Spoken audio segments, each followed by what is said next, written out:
Hey all you vape heads out there, I'm Eric the Saint Sire. Up next, we have a MARAXUS clone mod review for you.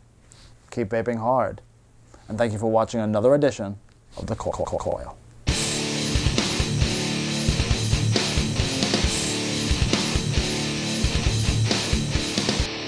Hey guys, thanks for sticking around. First and foremost, I want to thank all my viewers and all my subscribers. If you haven't had a chance to subscribe to The Coil yet, you can do that right here. So if you haven't got an idea what we're going to be reviewing today, we are going to be reviewing the MARAXUS clone mod. So I was very excited to get this unit. So right out the box, I thought this item just looked super snazzy, unique design, had a little bit of heft to it. Popped my battery in, threw my RDA on, started vaping. Boom, day 1, loving it. Boom, day 2, loving it. Boom, day 3, misfired once in a while. Day 4, a little bit of hot button. By day 5, it started just being a constant issue. So while it just started acting up all the time, I just started calling it the MARAXUS. It started acting like a little bitchy bitch. It would hit sometimes, I'd have to fiddle with it, I'd be playing with it, I'd be playing with the Durlin inside. It was just becoming a pain to vape, which any item that makes it a pain to vape is meh in my book. Now there's nothing more that I hate than not getting my vape on exactly when I want to get my vape on. See, now I'm a fixer. If something goes wrong with an item I have or something in the house, I want to fix it. I want to go out there and fix it. I want to be the man. I want to get it done. So what I do, started doing my research online. Hot button, trigger issue. Hot button, trigger issue, MARAXUS. Ta-da! Replaced the spring. So I ran out, went to my local hardware store, ran with the bottom piece, checked, found the perfect size spring for it, cut it down, heated it up, made sure I had a nice push on it so it was fully connected. Worked great. Day 1, vaping. Yes, this is awesome. I solved the issue. Day 2, oh man, I'm the man. Day 3, wah, wah. The hot button issue started coming back slowly, and it was misfiring from time to time. So again, I'll conquer this mountain. Started searching. Oh, didn't even think about that. Filed on the trigger pin because apparently the coating might give you a little bit issue. So what I do, grab my file, put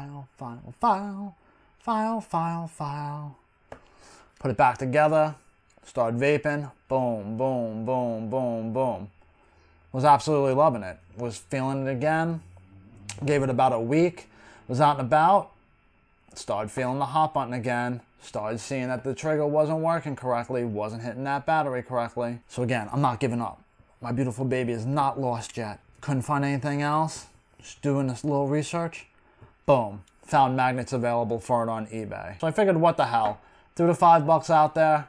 Got it back in a couple of days. Threw my magnets in. Started vaping. 4 days, 5 days, week, 2 weeks.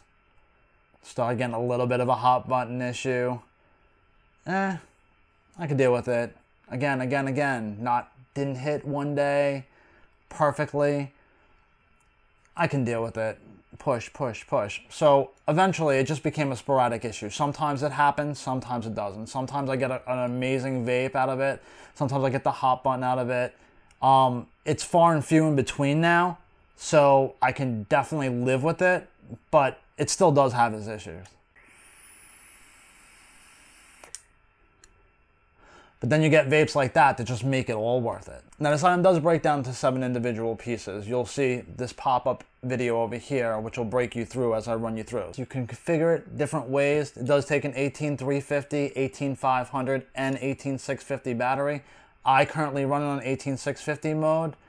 It's a little bit larger, just due to the size of the unit, but it packs the power with the 18650. The trigger piece on this unit, same kind of setup as the 510 connection. Plastic Durlin with a semi-weak spring, and then you have your trigger. Now the trigger piece does sit flush with it, so there is no locking mechanism on it, which I absolutely love that kind of setup in a mod. This unit does have 8 vent holes, 4 on each of the gold-plated copper pieces. Now I did find that changing up the configuration for me would make it vape different ways. Sometimes I would need to change the configuration so it would actually get a better vape, but then after a little bit, it would kind of die out and I would change it back to a different configuration on the 18650 and it would work fabulous again. So the big question is always, how does it vape?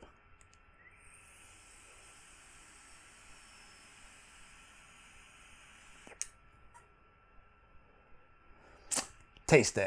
So usually I always end the segments with, would I buy this again? For the 45 bucks, I think it hits like, really does hit hard. It hits harder than I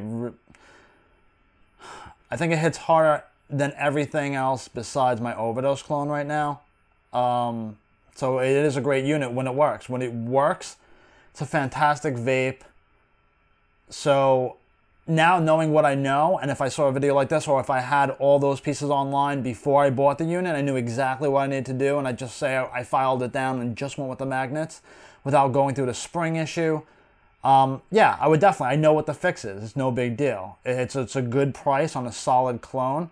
So even with its issues, if I knew them in advance, I would just take care of the problem and I'd be a happy camper right out of the box. Well guys, that's my lot. Thanks for hanging out with me in this edition of The Coil. Again, if you haven't subscribed, you can do so right here. And as always, keep vaping your face off, and I hope every cloud of yours has a silver lining. Have a good night.